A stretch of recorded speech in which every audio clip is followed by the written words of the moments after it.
Hey y'all, this is Sergeant Dan with Palmetto Edge, and I've actually got another review for you here today. Finally getting around to some reviews.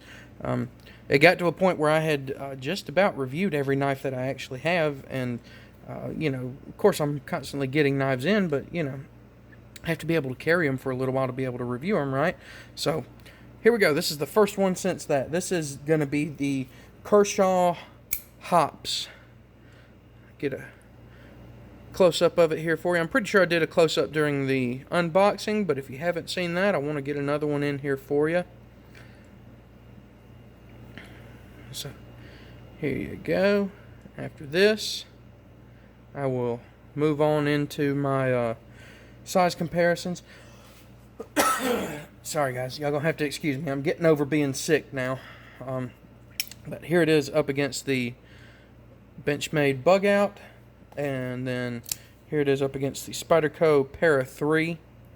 Now that is the Para 3, not the Paramilitary 2, okay? Para 3, the smaller version.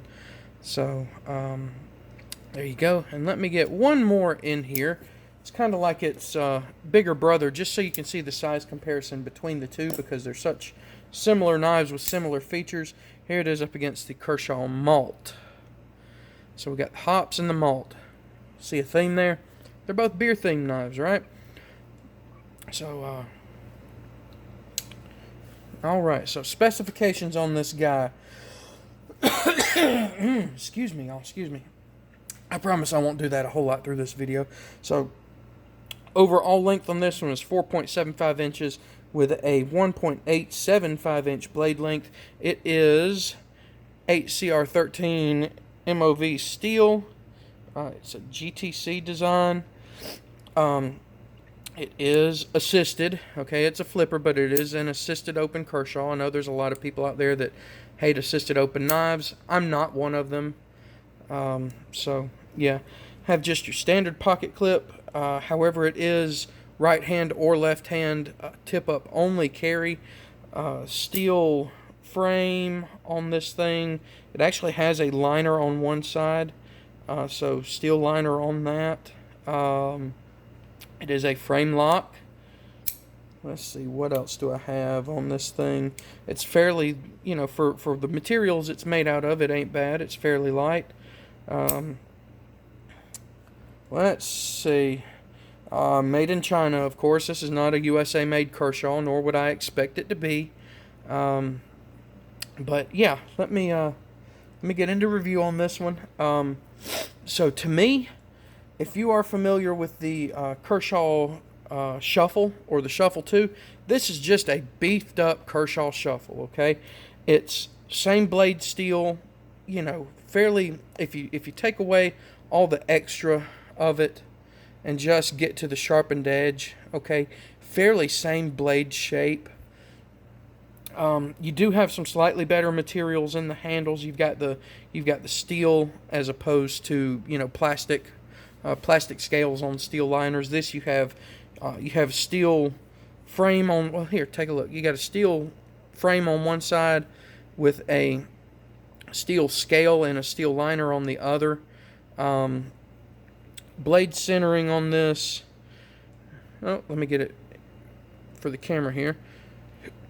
Blade centering is not perfect, but as you can clearly see, it is not scrubbing anywhere. So, for a lower price range Kershaw, not bad at all.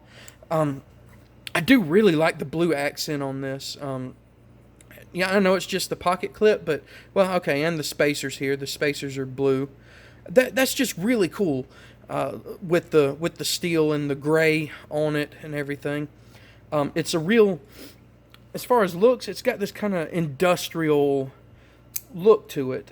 But as I said, this knife is called the Kershaw Hops, right? So it's a beer-themed knife. And also said it's kind of like a beefed-up version of the Shuffle, right? So, as you know, the Shuffle has a bottle opener on it. Well, this one does too. Check out that flipper tab. Oh, there we go. Check out that flipper tab. That is a bottle opener. So, what I've got here is a Winter Grind. It is a coffee stout from Mother's Brewing Company.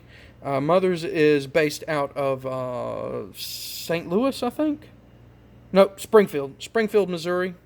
My parents live in Fort Smith, Arkansas, and this was something they brought to me. So let's see. Let's test it and make sure it works. Right? Got it. You always got to test it. You got to test your knives, make sure they work. Right? So let's test it, make sure this works. Absolutely, piece of cake. That's easier to do than the Kershaw Shuffle. Man, that is a good beer. If you are a big coffee fan, okay, and I am, I'm the kind of person who's probably constantly got some kind of caffeine from coffee coursing through my veins, okay? It just happens when you're a cop and you work night shifts.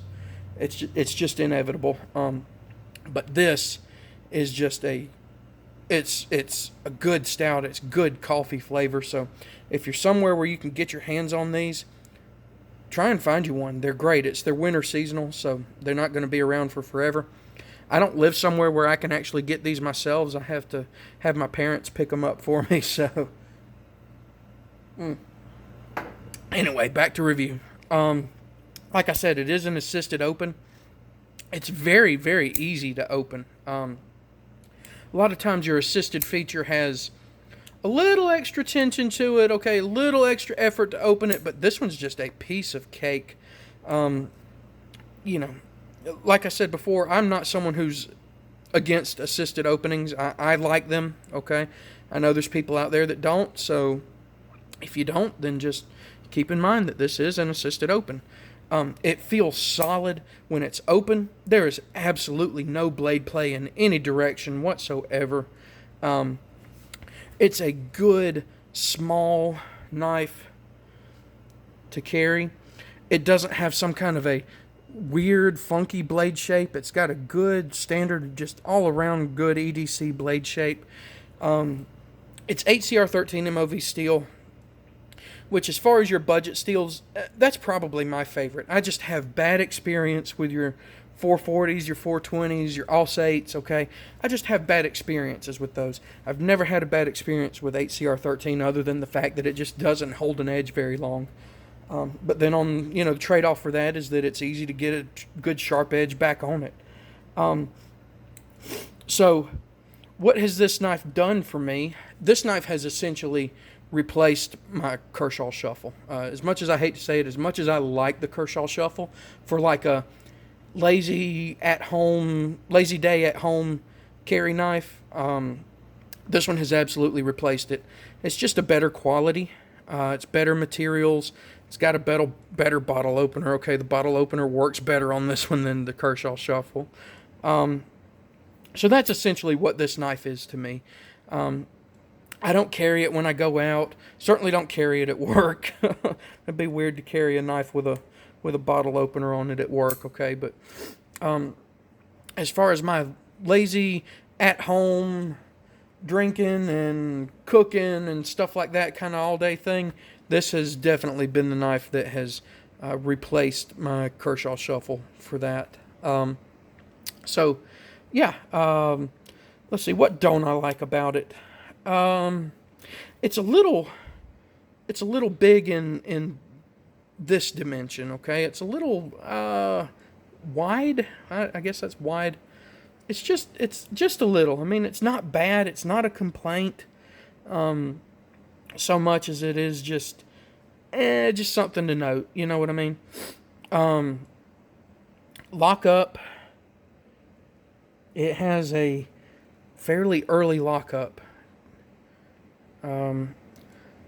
For me anyway, okay? I know that lockups can kind of be, preference. I would much rather it have a better lockup than it does. But it's okay. Let's see, what else? Man, that's really about it. Keep in mind that it's a lower budget Kershaw, and you'll be all right. You'll be happy with it.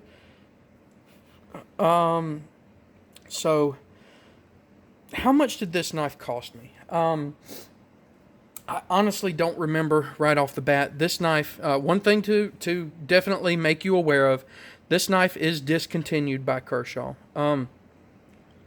It can still be found out there. Um, that's what I happened to do. I discovered them late after they'd already been discontinued, and said, "Oh man, I like that. I got to get my hands on one. Got to find one." Well, I ultimately found one on Amazon. From a reputable. It wasn't directly from Amazon, but it was from a reputable retailer that still had some in stock. Okay, now I paid a little more for it than I should have, but that's okay. I really wanted one. I really wanted to get one and try it, especially since I could easily get my hands on its bigger brother here, the malt. I was like, man, I can't have the malt without having the hops, right? So I paid a little more for it than I should have, but I'm okay with that.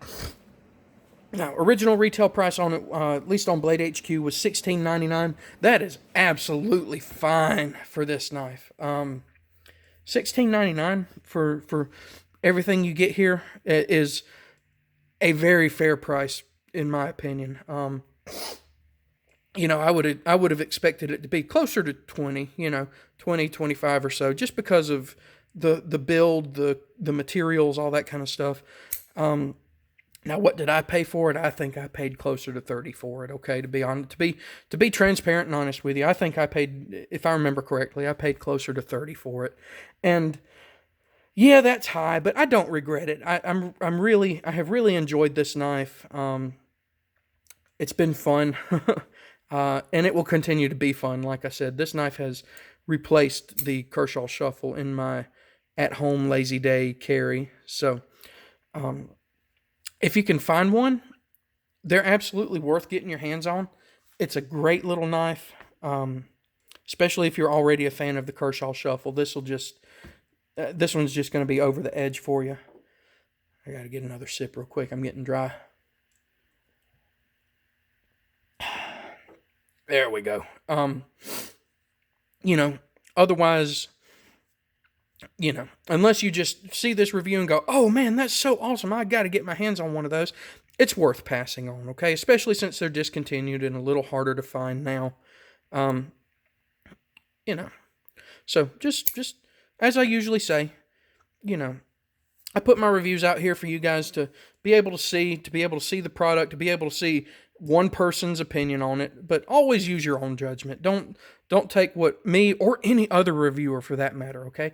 Whether it's little old Palmetto Edge, little old Sergeant Dan with Palmetto Edge, or big time Nick Shabazz, or big time Nuttin' Fancy, okay? Use what we say as I want to say as ammunition, but use what we say as ammunition, but don't let it be the end all be all final say on a product, okay? So yeah, just if you like it, see if you can find one. If not, it's worth passing on, okay, to be honest with you. So that's where it's going to end. That's where I leave it. Guys, thank y'all for watching. Make sure you like, comment, subscribe, all that wonderful stuff. Check out my Instagram. It's at Palmetto Edge. And check out my other videos. I got plenty of them. Got plenty more coming, guys. So thank y'all again for watching. Y'all have a good one.